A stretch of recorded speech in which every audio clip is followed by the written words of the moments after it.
this concert is presented as part of the California Festival, a celebration of new music. This is a statewide music initiative showcasing new musical works written in the past 5 years. All of the more than 100 groups that participated in this festival had to satisfy 2 conditions. One, the first condition is that we all had to have a live performance between November 3rd and 19th. Check. The second condition was that we all had to present at least one piece of music composed in the last 5 years.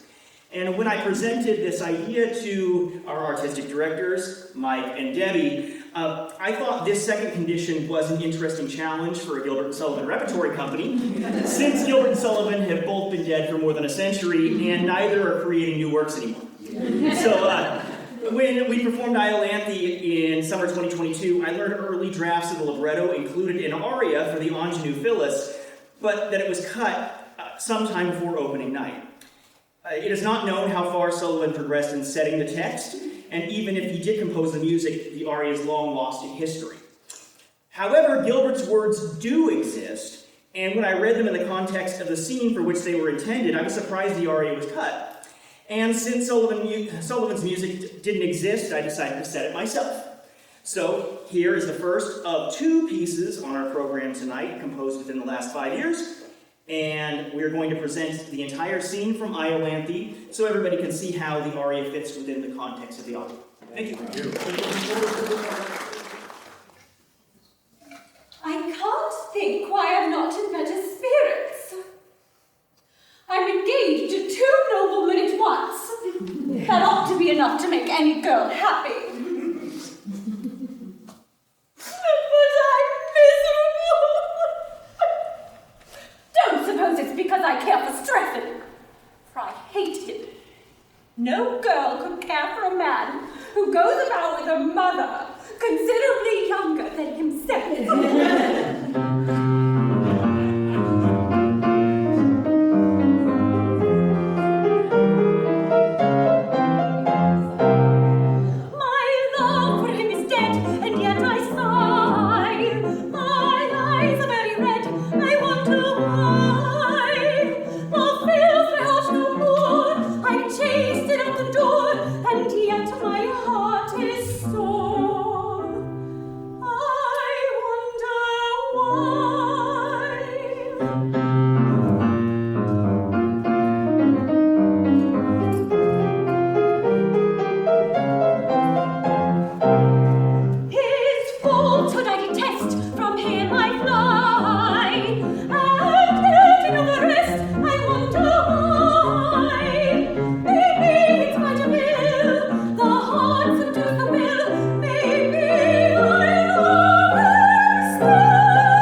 Tallulah, is this a sacrifice that you are prepared to make? No. Not even to oblige a lady. Not even to oblige a lady. Then the only question is, which of us will give way to the other? Perhaps, on the whole, she would be happier with me.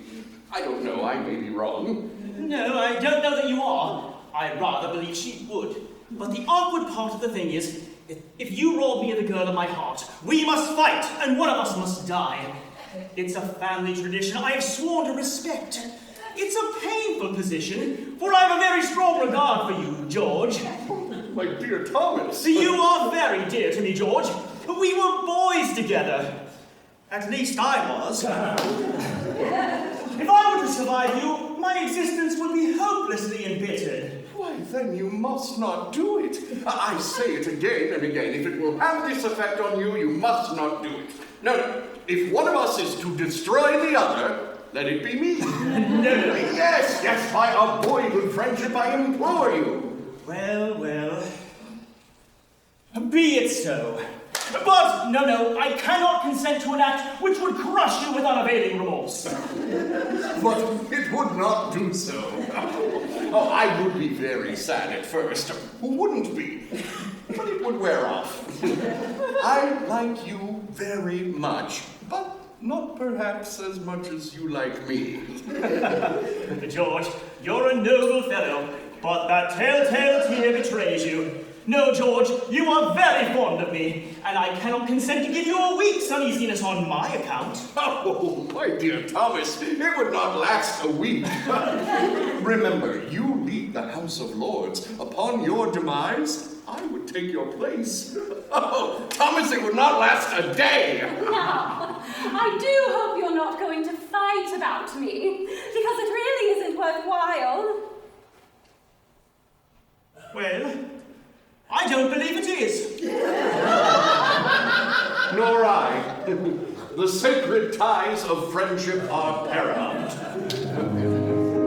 Oh, perhaps I may incur your blame. The things of you I would not do in friendship's name. And I may say I feel the same. Not even love